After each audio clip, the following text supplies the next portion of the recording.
लोग कहते हैं जंग सिर्फ बॉर्डर पर होती है, पर सच ये है कि सबसे डेंजरस जंग वो होती है जो आंखों से दिखाई ही नहीं देती। आजादी के बाद भारत सिर्फ जमीन की लड़ाई नहीं लड़ रहा था, वो लड़ रहा था इंफॉर्मेशन की लड़ाई, इंटेलिजेंस की लड़ाई। ब्रिटिश एरा से मिली हुई एजेंसी इंटेलिजेंस ब्यूरो देश के अंदर तो काम करती थी, लेकिन बाहर से आने वाले खतरों के लिए तैयार नहीं थी।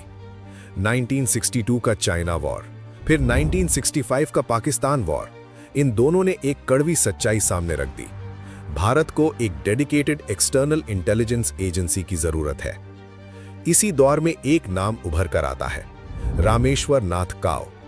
1918 में बनारस में जन्मे काव साहब बचपन से ही शांत, डिसिप्लिन्ड और एक्स्ट्राऑर्डिनरी माइंड वाले थे। 1940 में उन्होंने इंडियन इंपीरियल पुलिस ज्वाइन की। आज़ादी के बाद वो इंटेलिजेंस ब्यूरो का हिस्सा बने और धीरे धीरे सिस्टम के सबसे ट्रस्टेड ऑफिसर बन गए। 1955 के कश्मीर प्रिंसेस प्लेन ब्लास्ट की इन्वेस्टिगेशन ने उन्हें इंटरनेशनल लेवल पर पहचान दी। चाइना, ब्रिटेन और इंडिया के बीच डिप्लोमैटिक बैलेंस बनाते हुए उन्होंने केस सॉल्व किया। ये सिर्फ एक इन्वेस्टिगेशन नहीं थी, ये भारत की ग्लोबल इंटेलिजेंस कैपेबिलिटी का पहला डेमोन्स्ट्रेशन था।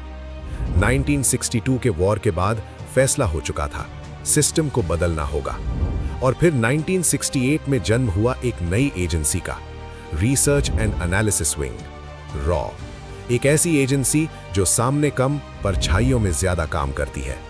और इसके आर्किटेक्ट थे आर.एन. काव।